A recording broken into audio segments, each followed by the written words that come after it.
If you were looking at your portfolio or even just your newsfeed yesterday, Tuesday, you probably felt, I don't know, pretty smart, maybe even a little relieved. Oil prices were down. They were hitting 2-week lows. And there was this distinct vibe of optimism coming out of Geneva. You know that feeling like, okay, adults are in the room, cooler heads are prevailing. It's a very specific kind of calm, the sort of maybe we won't have a crisis this week kind of calm. Exactly. And then we wake up today, Yeah. Wednesday, February 18th, 2026, and it feels like the universe just pulled the rug out. Yeah. Crude oil surges over 3% in a single trading session. That Geneva optimism, it didn't just fade, it hit a brick wall at 100 miles an hour. So the question on everyone's mind is simple. What on earth happened in that 24-hour window? Well, reality happened. Or maybe a very stark reminder of the geopolitical chessboard we're actually playing on. It wasn't one single thing, but a combination of words spoken in Washington and some very aggressive ships moving in the Middle East. And the catalyst was a warning from Vice President J.D. Vance. That's the tip of the spear, yeah. Right. And that's our mission for this deep dive. Mhm. We aren't just looking at the price of gas. We need to connect the dots between a statement on Fox News, some military maneuvers in this narrow strip of water, and why global markets just got so spooked. Because 3% in one day isn't a fluctuation. No, that's a scream. It's the market realizing it completely mispriced the risk. So let's start with that. The why. Yesterday, the narrative was talks are going well. Today, it's panic. It starts with the disconnect. We had reports from Geneva, and, initially the headlines were hopeful. But then Vice President Vance went on Fox News, and this is where the nuance is just so important. Okay. He acknowledged that the talks went well in some respects, which is diplomatic code for. For nobody stormed out of the room screaming. Exactly, which is a low bar, honestly. A very low bar. But then he dropped the hammer on the core issue, the red lines. Yeah. Vance stated quite clearly that Tehran is not accepting the red lines imposed by President Donald Trump. And the big one, the non-negotiable one, is the Iranian nuclear program. His quote was explicit. Iran cannot have a nuclear weapon. Full stop. Okay, but let me play devil's advocate here. Iran cannot have a nuclear weapon. That's standard American foreign policy, isn't it? Bush said it, Obama said it, Trump said it, Biden said it. Why did this time cause the price of Brent crude to jump to nearly $70? Because of what came after the comma. He didn't just say they can't have one. He alluded to what happens if they don't agree. He explicitly did not rule out another option if diplomacy fails. Another option. Right. In the polite world of international relations, another option is a very, very heavy euphemism. Does that mean sanctions? No, it doesn't mean a strongly worded letter. It usually implies kinetic action, military strikes. And coming from this administration, from Vance, on a major platform, the market heard. The clock is ticking, and we are done talking. But surely the Iranians have their own take on this Geneva meeting. Usually both sides come out spinning it as a victory. And they tried. We have comments from the Iranian Foreign Minister, Abbas Araki. He's trying to thread a needle here. He admitted they reached a consensus on guiding principles. See, guiding principles sounds nice. It sounds like progress. It sounds like a framework. It sounds like progress until you read the fine print. Guiding principles basically means we agree on the shape of the table. Araki also warned that a formal agreement is still far off. And here's the problem. In diplomacy, especially with nuclear proliferation, far off is a lifetime. So we have a stalemate. The U.S. says respect our red lines right now or else, and Iran says we agree on principles, but we're not signing anything anytime soon. That's it. And the market looked at that gap, the gap between red lines and far off, and just panicked. But, words are one thing. What's happening on the water, that's what really drove the spike. Right. This isn't just rhetoric. It's choreography. Let's pivot to the map. Because while the politicians are arguing, the Iranian Revolutionary Guard is busy. Yes. Transitioning from the negotiating table to the actual ocean. The IRGC is currently conducting these massive military exercises, and they're not hiding it. They've given it a name. Intelligent Control of the Strait of Hormuz.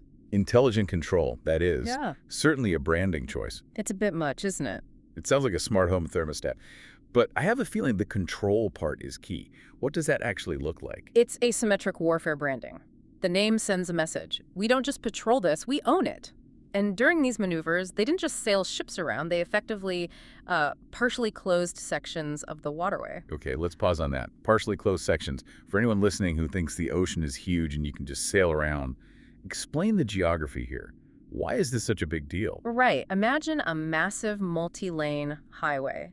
But this highway has concrete walls on both sides. You can't go off-road. That's the strait. It's the only way in and out of the Persian Gulf for these massive oil tankers. And at its narrowest point. The shipping lanes are only 2 miles wide in each direction. 2 miles? That's nothing when you're steering a supertanker that takes 5 miles just to stop. Exactly. It is a choke point. And intelligent control means the IRGC is swarming those narrow lanes with fast attack speedboats. They're conducting drone drills, maybe even laying dummy mines to simulate a real blockade. So it's like someone setting up a military checkpoint with RPGs in the middle of I-95 during rush hour. A checkpoint that carries 20% of the entire world's daily oil consumption. It is the single most important artery in the global energy body. You clamp that artery. The global economy has a heart attack. So when Iran names their operation Intelligent Control, they're reminding the world, hey, we have our hand on the windpipe. Precisely. And the market got the message. We have a quote from Andrew Lippow of Lippow Oil Associates. He didn't blame supply and demand. He didn't blame earnings. He said, and I'm quoting, "The large movements in oil prices today are driven exclusively by geopolitics." Exclusively. That's a powerful word. It means the price of your gas isn't going up because we use more of it. It's going up because traders are terrified the tankers might not make it through. And there's another layer. It's the insurance. When you have these exercises, the cost to insure a tanker going through the strait just skyrockets. Oh, of course. Sometimes it becomes uninsurable, and that effectively closes the strait without a single shot being fired. Wow. That's economic warfare masked as military drills. But, fear isn't a one-way street. The U.S. isn't just watching with binoculars, right? No. And this is where the red lines meet the steel. The U.S. has intensified its military presence significantly. We already knew the USS Abraham Lincoln was in the region. A Nimitz-class carrier. Yeah. Plenty scary on its own. Right. But now our sources are confirming that the USS Gerald R. Ford Carrier Strike Group is en route to join them. 2 carrier strike groups. I mean, the Ford is the new class, isn't it? That's the top of the line. It is the newest, most advanced aircraft carrier on the planet. It's a floating city designed for sustained air superiority. So why send 2? Is 1 not enough to make the point? 1 is a patrol. 2 is a war footing. You don't park 2 carrier groups next to each other just for a photo op. This is the physical manifestation of Vance's another option. It says, you have speedboats. We have the capacity to level that playing field in about 20 minutes. So we have the ignored red lines, we have intelligent control shutting down shipping lanes, and we have 2 U.S. carrier groups converging on the area. It feels like a powder keg. It does, and usually we talk about these things in abstract terms like tensions are rising. But there's a statistic in our source material today that it actually stopped me cold. I saw this and I had to reread it. This is where it stops being posturing and starts getting genuinely scary. The consultancy Eurasia Group, they are one of the heavy hitters for political risk analysis. They don't just throw numbers around. They are estimating a 65% probability of U.S. military action against Iran. 65%. Yeah. That is way over the maybe threshold. That's Right. probably happening. It's a majority probability. And look at the timeline. They're not saying sometime in the next few years. They predict this action before the end of April. April. It is February 18th right now. That is, wow. That's barely 8 weeks away. Less than 2 months. I mean, think about that. They're looking at the diplomacy, the carrier movements, the Iranian exercises, and their algorithm is coming back saying war is more likely than peace in the next 60 days. So if you're a trader, you are looking at a 65% chance of conflict in a major oil-producing region in the next 8 weeks. No wonder Brent crude jumped up to almost $70 a barrel. Specifically, Brent climbed about 3.53% to around $69.80. WTI, that's West Texas Intermediate, was up even more, about 3.83%. These are very sharp, very sudden movements. But wait, usually if prices spike like this, doesn't OPEC step in? Can't they just open the taps and calm everyone down? That's the other side of the vice. We have the geopolitical fear on one side, and on the other, supply constraints. OPEC Plus decided to pause production increases for the first quarter of 2026. So they're not riding to the rescue. Not yet. They meet again on March 1st to decide about April. But right now, the market is squeezed from both ends. Supply is capped and risk is skyrocketing. Talk about being between a rock and a hard place. Or a carrier group and a closed strait. It creates a situation with zero slack in the system.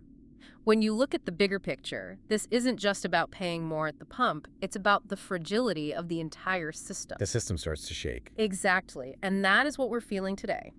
The red lines are the theoretical conflict. The Strait of Hormuz is the physical one. The price of oil is just the scoreboard showing us how nervous everyone is. Let me go back to that Eurasia Group's stat for a second because I can't get over it. 65% by April, if that happens. What does military action actually look like? Are we talking an invasion? Well, the source material mentions intervention, but no, a ground invasion is really unlikely. We're likely talking about targeted strikes, probably against nuclear infrastructure or command and control centers. But that's the problem with targeted strikes, right? You can't just have a small strike in a region this volatile.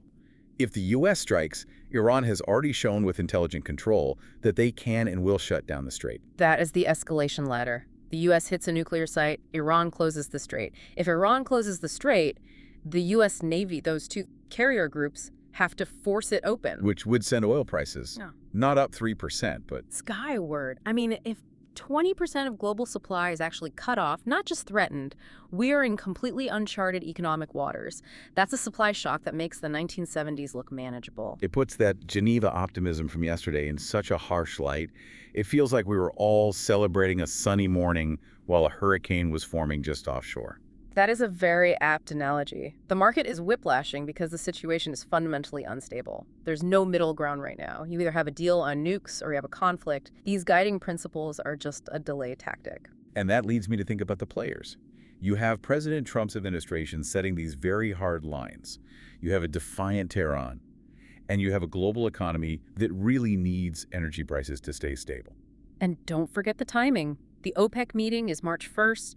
The Eurasia Group prediction window closes at the end of April. The next few weeks are going to be incredibly dense with decision points. It really highlights how interconnected everything is. You can't just look at a stock ticker in isolation. You have to look at the map. You have to listen to the speeches.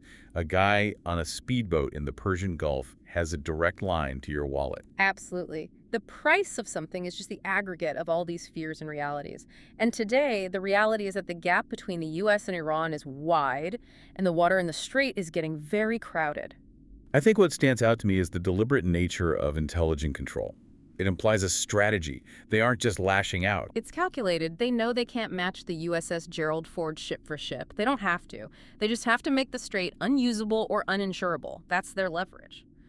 And Vance's, another option, is the counter leverage. It's a game of chicken. Played with nuclear weapons and the global economy, which is, frankly, terrifying. It should be concerning. Complacency is expensive in this market. So let's synthesize this for everyone listening. We started the day thinking peace was breaking out. We're ending it with oil up over 3%, 2 U.S. carrier groups converging on the Middle East, and a major risk firm predicting a majority chance of war within 2 months. All triggered because the red lines on nuclear weapons were tested and found wanting. And this matters to you, not just because gas might get more expensive, but because global stability is basically balancing on a knife's edge in the Strait of Hormuz. It shows how quickly the narrative can flip. One statement, one naval exercise, and the whole trend reverses. It really does make you wonder about the margin for error here. That's the question I keep coming back to. We'll leave you with this final thought. You have Iranian forces conducting intelligent control exercises in the same water where 2 U.S. carrier strike groups are operating. The diplomatic gap is far off. And tensions are incredibly high. The sailors on both sides are on high alert. Exactly. So in that crowded, tense stretch of water, how much margin for error actually exists? We talk about presidents making decisions, but what about a 20-year-old radar operator? What if there's an accident? A collision or a warning shot that goes wrong? That's the classic Guns of August scenario. A spark that no one intended sets off the whole powder keg. And with OPEC Plus meeting on March 1st, do they surge production to calm the panic?